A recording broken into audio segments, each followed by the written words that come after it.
Hey, how you going?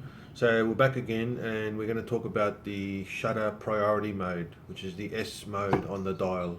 So this is the same as the aperture priority, except now you're in shutter priority. So you control the shutter, and the camera will control the aperture. So what this is for mainly is for sports, and to stop any motion in the still photography. So if you got like leaves blowing in the wind, or kids running around, or sports, anything to stop the motion, you're always going to use shutter priority mode. First, put it in shutter priority mode with the little S, and then as you can see in the background there, you can change the shutter speed. These are fractions, so when you see that little exclamation thing there, like a 1, that's 1 second, 1.3 seconds, 1.6 seconds, and then when that exclamation goes away, then that's a fraction of the second, so that's half a second. 2.5, 1 over 3, 1/3, 1/4, 1/5, you know what I mean? So basically, the higher the number without that exclamation is the faster the speed. So this thing goes up to 4,000th, 1/4,000th of a second, and then all the way down till you get to like 1 second. That's 1 second. 2 seconds, 4 seconds, and it goes to 60 seconds. As you can see, as you're making the shutter speed faster, the aperture changes as well. So in this case, this aperture, my lens here is the zoom lens. It's the 40 to 150 zoom, and that only opens up to the widest at f4. So if I try and get a faster shot, once again it starts flashing, saying, look, I need more light. You're decreasing the light by making the shutter speed faster. I need more light. Okay, so in this situation here, you can see there's not enough light coming in, so I need to stop it down.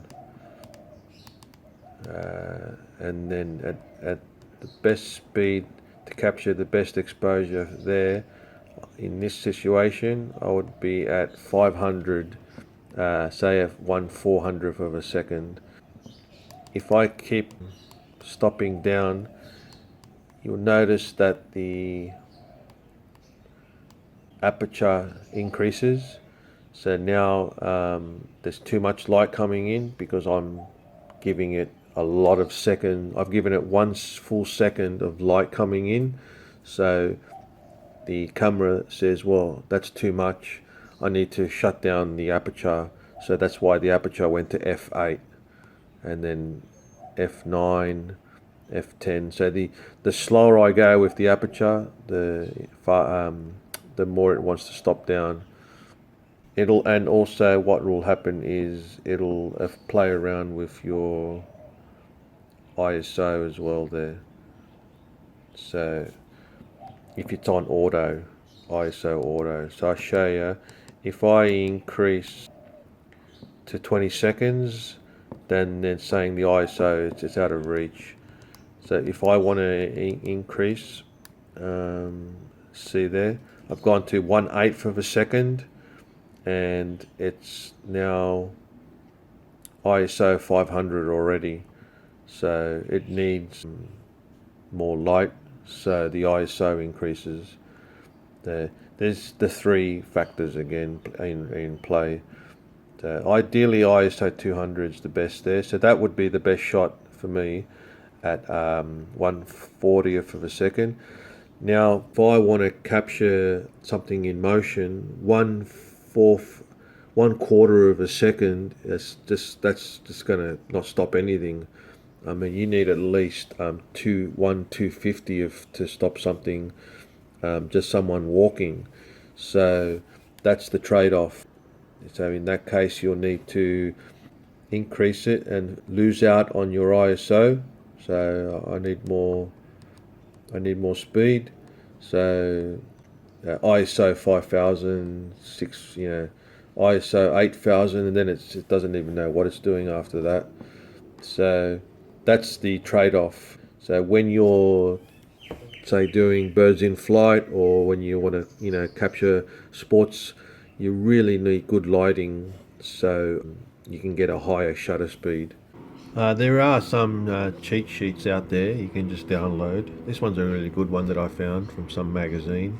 You can see here it gives you an example of what to do. So, for instance, freezing extremely fast moment, say 1/4000th of a second, birds in flight 1/2000th of a second, freezing motorcycle cars and other fast vehicles 1/1000.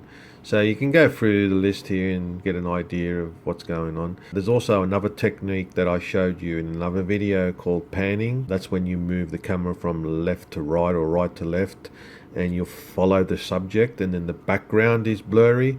For instance, this one here, you can see there with the bicycle, and then you got stunts like that milky water effect you get with waterfalls and moving streams.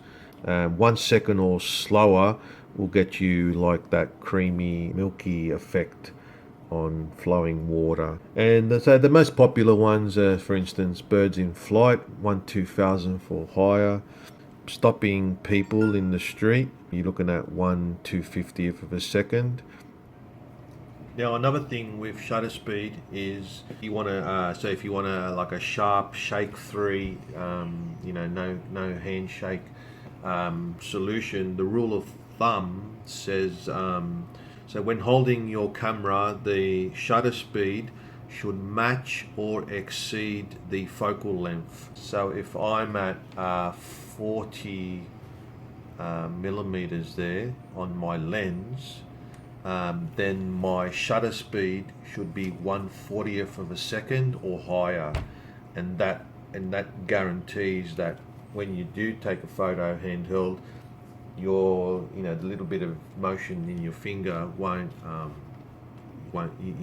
won't get the blurriness, and they call that the rule of thumb. So there's another cool chart that's flowing around on the internet you can download. It's this one where you can see the different aperture and what it looks like, and so it's got the different aperture, shutter, and ISO. So for instance, the aperture at f2, the background is blurry, and then up to f32, the background is clear, and it tells you, the size. It's really good. I like this one. It tells you even the speed, what the someone running would look like at different speeds, and even your ISO. You can see how grainy the film would look at higher ISOs compared to ISO 100. You can download these. I've put links to these charts. You can print them out, stick them on your wall or whatever. So that's it. I'll see you next episode, and we'll probably talk about the manual setting, so where you can control everything.